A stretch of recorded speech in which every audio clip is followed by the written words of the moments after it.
Welcome back to Power and Purpose. Nathalie and I are back to school after the holidays, and we are delighted to rejoin you with our first episode of the new year.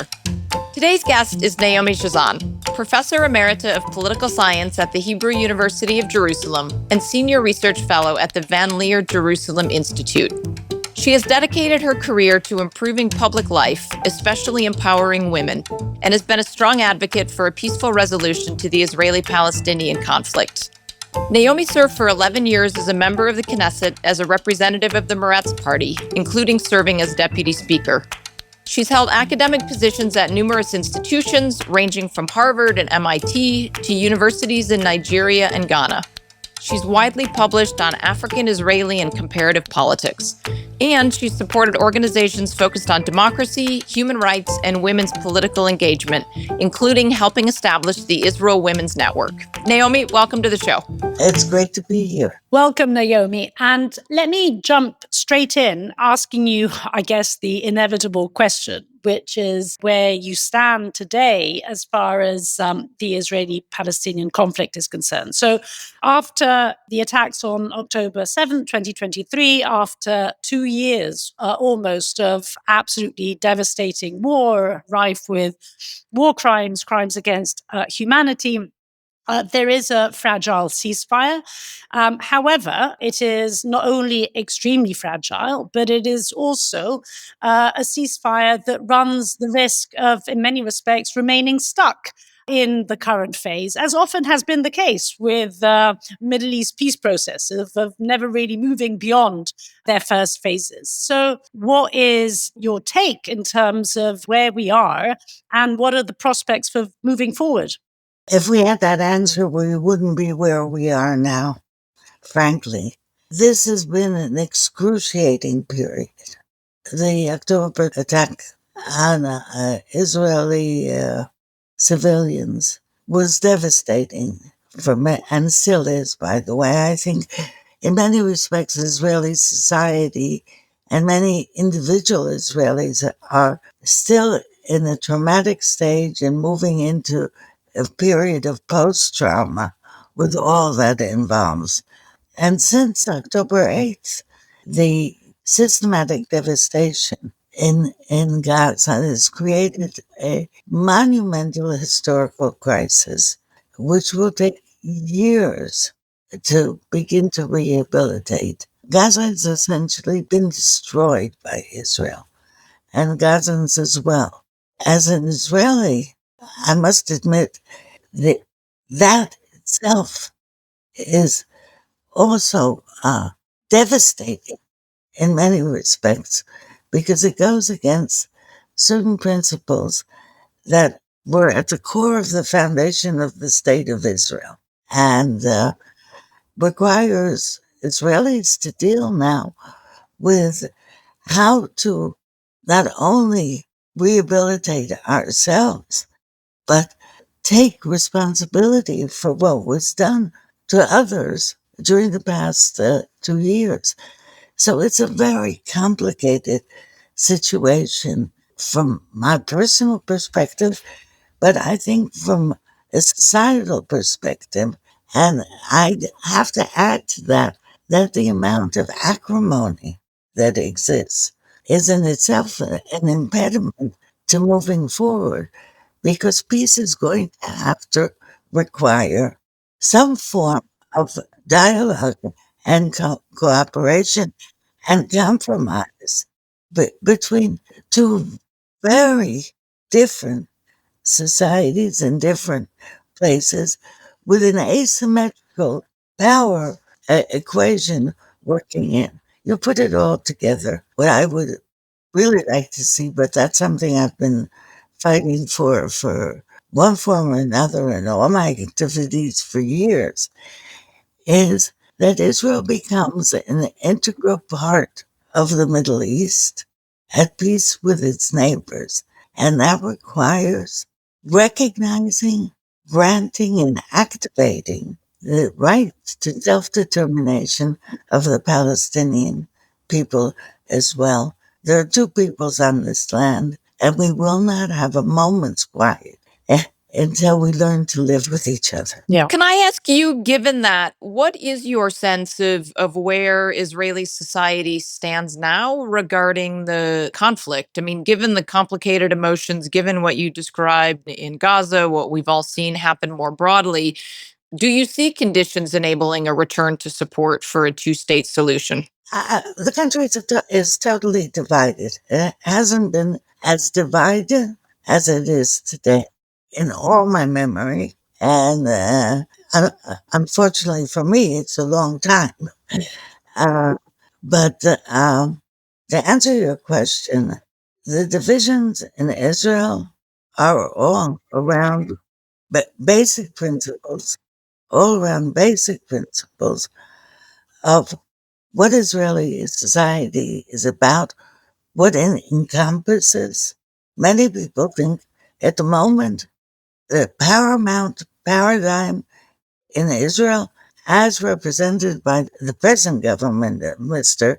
Netanyahu, is one that totally ignores 20+% of the population of citizens of Israel who are Palestinians, ignores the occupation of the Palestinian territories, not only in Gaza, but also in the West Bank. And by the way, for people like myself, but not only for me, I would say for a good 50% of the population, that kind of approach and worldview is anathema. It goes against everything we believe in and we have tried to construct, and, including, by the way, reinforcing the democratic foundations, fragile democratic foundations of this country, which have been systematically eroded, uh, especially in the past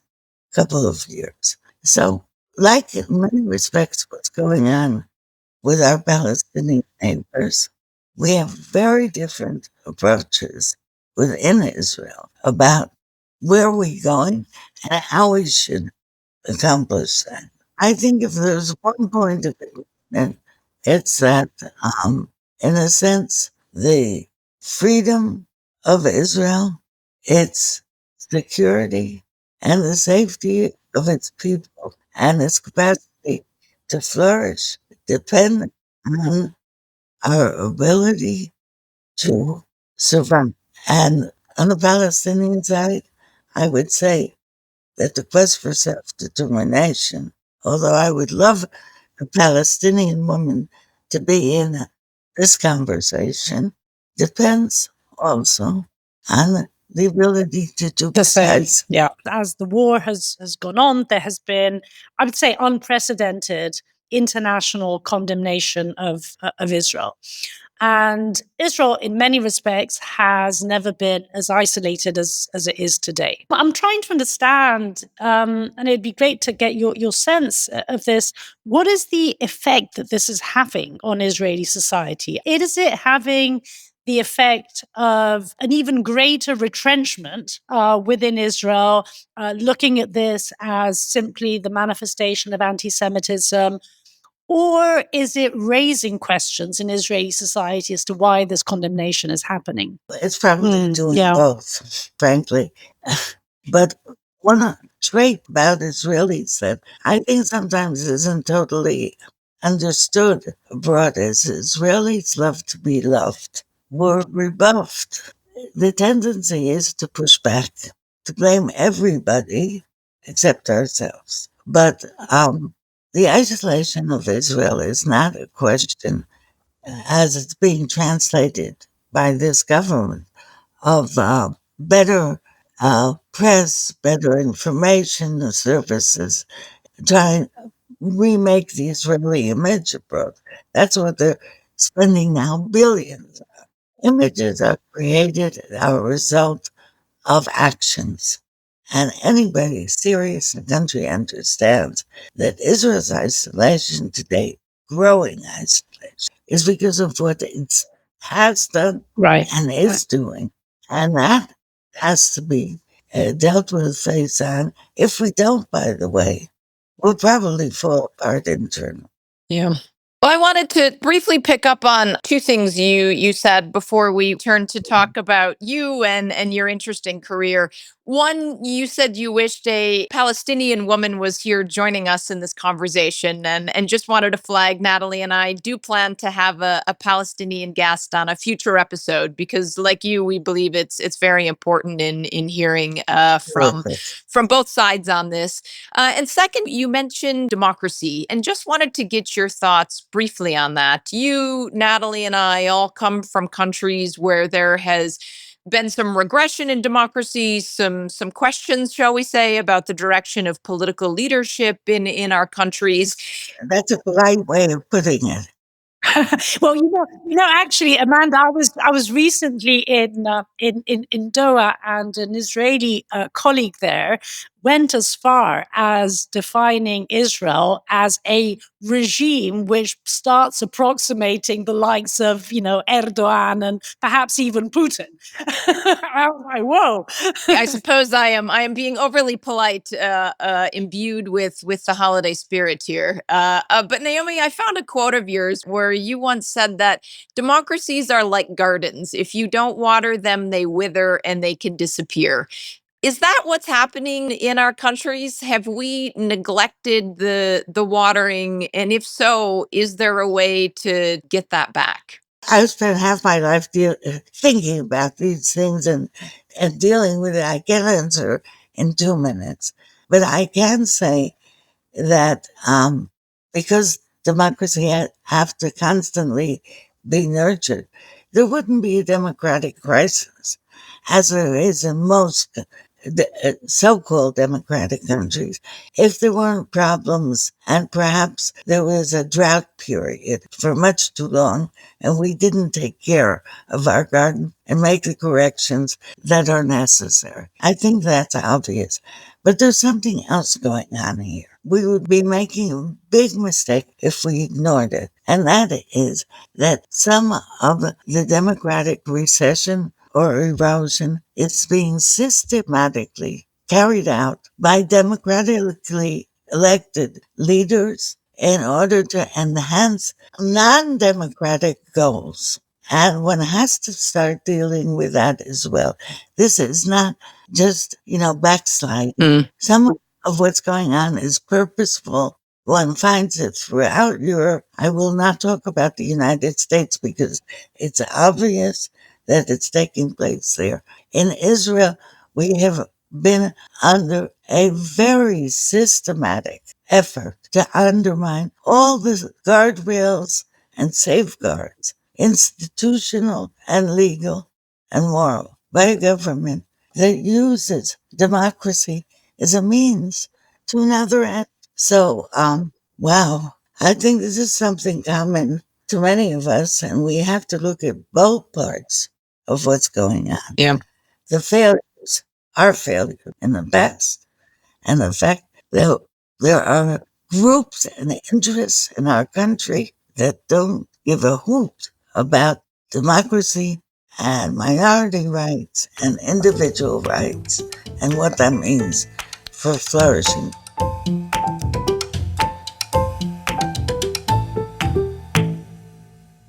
Naomi, you have dedicated your entire life to democracy, to peace. I understand you actually come from a family that has also done this. I think your father was a diplomat, your mum was in politics. My mother was also a diplomat. Okay, so can you give us a sense of what it was to be a child back then in Israel and how your family background set the foundations for what you did afterwards? I actually come from a fairly privileged background in Israel.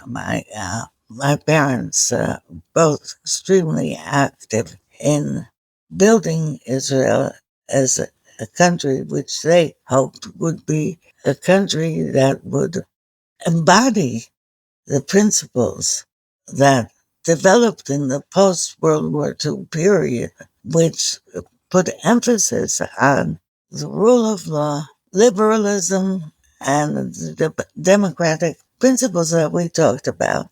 I grew up with a sense of service on the one hand and identity. It was exciting to be around all the things that were developing so quickly, and also a very strong sense that if something is unjust, my obligation was to fix it. We couldn't see something that was wrong, was unjust, without trying to fix it. And that sort of guided me all along.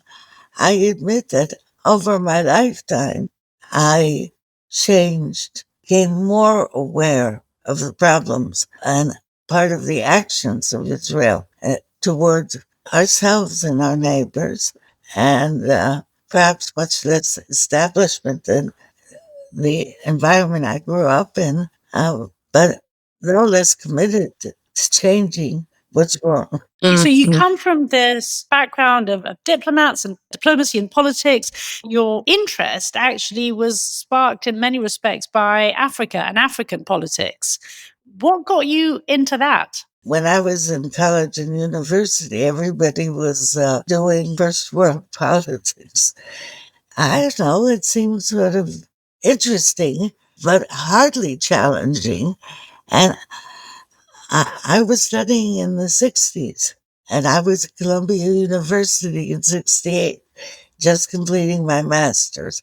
And the truth of the matter is, Africa was gaining independence and making many mistakes at the beginning. And it was so challenging. I could identify as an Israeli because it was close to, in many respects. And this is a challenge. How do you get it right? By the way, independence at the time was exhilarating. Nobody understood that it was a new form of colonialism in many respects. And there's so many issues. How do you go from really massive poverty and trying to construct economies that can sustain your population? How do you build states when there's very little connecting different segments of the population? How do you construct governments that can govern, states that can survive and not collapse? Wow, I mean, endless question. I said, all these other people are dealing with little things, and here's a whole world that is coming into its own, and the questions are endless. So started studying them. If I hadn't gotten diverted, I would probably continue to do that.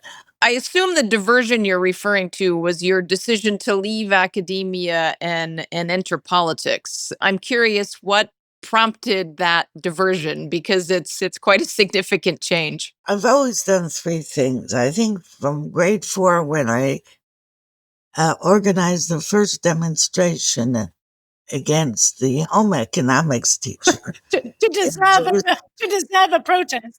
I wanted to What had the teacher done that necessitated a protest? Well, the boys were playing football, and That is outrageous. Did your protest succeed? no, but I got thrown out of home economics, so I went to play Well, soccer. well done. Well done. I've always had three parts, okay? One, an amazing curiosity that keeps asking questions and wanting to know more, which accounts for a lot of my academic work. Number two, again, an understanding that if something's wrong, we've got to fix it. And fixing it means activating, in many respects, civil society. And the third part is politics, trying to use positions in order to improve situations. And in one form or another, while I was totally in academics, I was also doing these other things.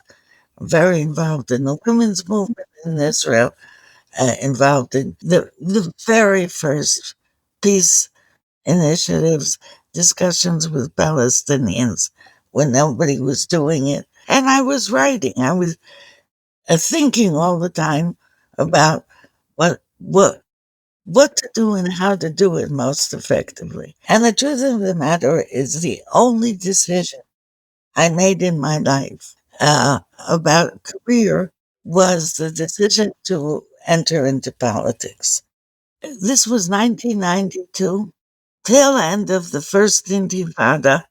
Been a lot of contacts. I was heavily involved at the time in what's come to be known as Track 2 and Track 1.5 negotiations. And what can I say? The leader of my party and a good friend, Shulamit Aloni, amazing woman, the first person that put human rights on the Israeli political agenda, came to me and announced to me that I'm running. And I told her, no, I'm a tenured professor. I'm young. Things are good. I'm writing. I have a comfortable life. And she said to me, you got to do it. And I was consulted with my family, said, run. And I did. And I got elected and I had no idea what to do with it. But it was a totally different world for me. Even though I'm a professor of political science, to this very day, I'm not sure it was a correct decision. When I was in politics, people told me that I'm too academic. When I returned to the academia, I've been told constantly that I'm too political, but that's what I've lived with all my life.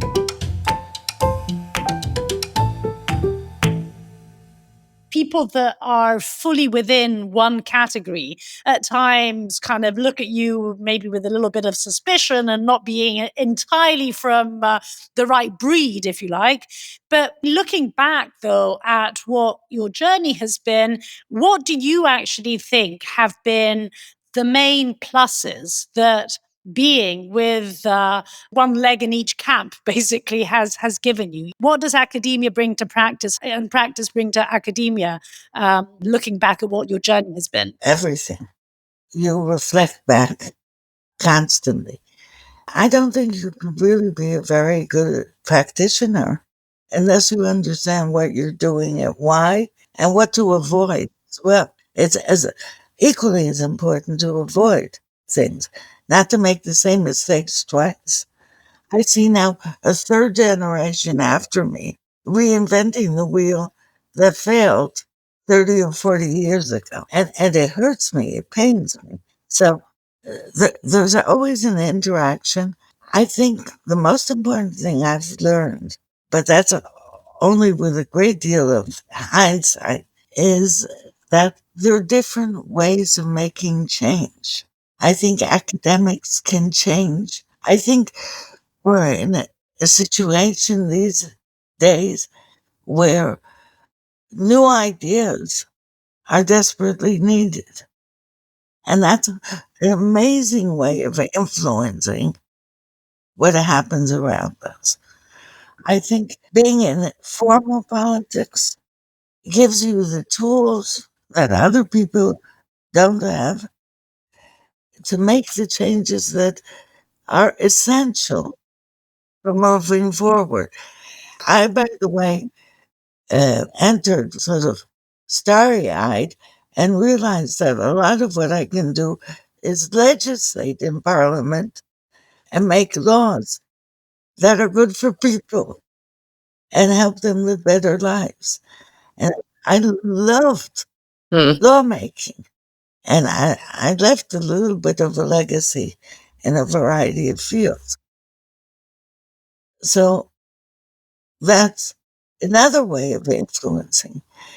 Since I left formal politics, I still dabble a little, but primarily, I've learned the immense power of civil society, both opposing autocracy and inhumanity, and also in paving ways and more inclusive and humane ways of working.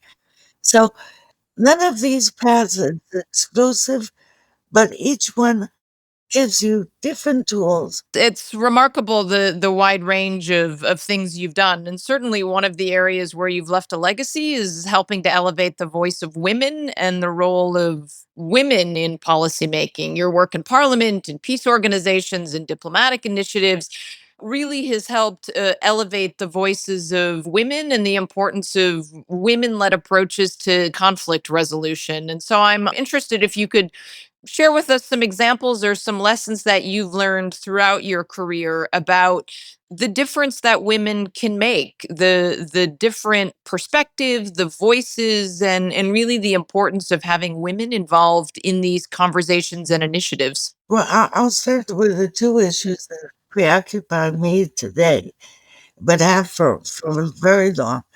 And one is democracy, real democracy, and the other is conflict prevention and resolution, stopping wars. There's no democracy without the full inclusion on an equal basis of women.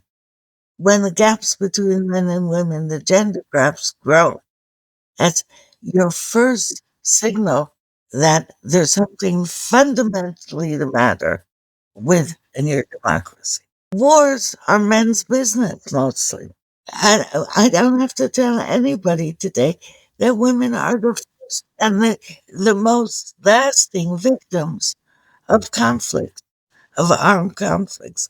Now, the curious thing is that attempts to correct these situations, growing authoritarianism on the one hand, and on the other hand, wars and conflict and violence, all the attempts seem to be being made by men. How do you, in the world, does anybody think that it's possible to deal with these problems by excluding women? Yeah. It's perpetuating all the structural roots of asymmetry. I think, by the way, women have advantage over men in many respects on these issues. First of all, we're much more focused on specific purposes and things that have to be dealt with. Most women's action in these fields is very principled. It's value based and value driven. We have the advantage of being very persistent, very pragmatic. We have advantages. How can you miss out on the potential contribution of women? Don't think you can solve anything if women aren't part of the solution. You have done such amazing things in politics and civil society and in academia. If you were to pick the one thing that you're actually proudest of, what would that be? That I'm still trying. I love that. I love that. That is just such a wonderful answer. Yeah, I think that is actually both you're probably the best answer to the proudest moment and probably the best piece of advice that you could give to our listeners. If I could ask the flip side of that, what is your biggest regret? You know, Natalie and I talk a lot on this show about people having really brilliant careers. And I think, especially for our younger listeners, it's easy for them to assume everything has always been brilliant. And so we like to push our guests to share something that didn't work out. Although maybe even though it was a failure at the time, it ended up being a positive thing in the long run. I have to answer that question by saying that almost everything I touched sometimes moved forward a bit, but in broad strokes, I keep trying because I didn't succeed. Frankly, I had hoped by the time I reached my age, I would be able to sit back and relax and enjoy the grandchildren and I don't know, read all the novels that I couldn't. Now my eyes are bad, the bones are ache for, and the work is greater. Almost no area that I touched that I thought sometimes that maybe I had resolved that hasn't become undone in one form or another, either stalled or regressed, which means they have to keep starting over again. And so I'm proud that I keep trying, and I want to avoid making the same mistake twice because that's foolish. That actually has really made me think you keep on trying because of the failures, because of things getting undone. This is an ongoing fight, but that one cannot give up. Which kind of brings me to the final question, sort of end on a positive and perhaps even more lighter tone. What is it that, if you just think back at the last few days, what has actually given you hope? I think people like you and me and many of the listeners are trying to figure out how to do things better because we strongly and profoundly believe that we can make a difference, that it's in our hands. And that's the biggest hope in the world, that knowledge that we do have the ability to change things. We have to be smarter about it. We have to be more patient, but we have that capacity. And I see it in big things and little things. So what made me happy, my daughter started a new job after 6 months. I'm overjoyed and probably will be a little bit more comfortable next few months because she'll be having an income and hopefully some good professional challenges. That makes me happy. It makes me happy to read that the Israeli government that I oppose finally decided to compensate Palestinians who were shot or injured by Israeli military. So it's these things that make you believe that, we're all human beings. And if we just act like that, things could be a lot better than they are.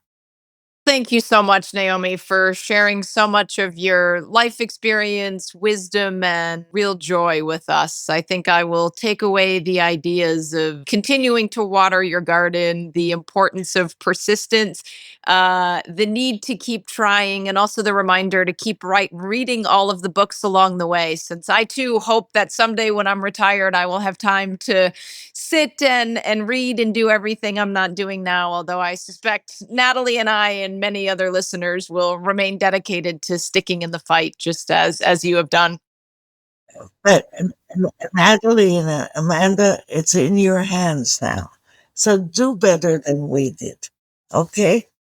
I keep telling my students it's going to be in their hands. So Nathalie and I are trying to train them up, but completely take your point. It is frustrating. And I even see this in the US and Europe, to see so much of what we have worked on, even through the period of our careers, changing and backsliding in very negative ways. And so completely agree with you that the work, in fact, is never done.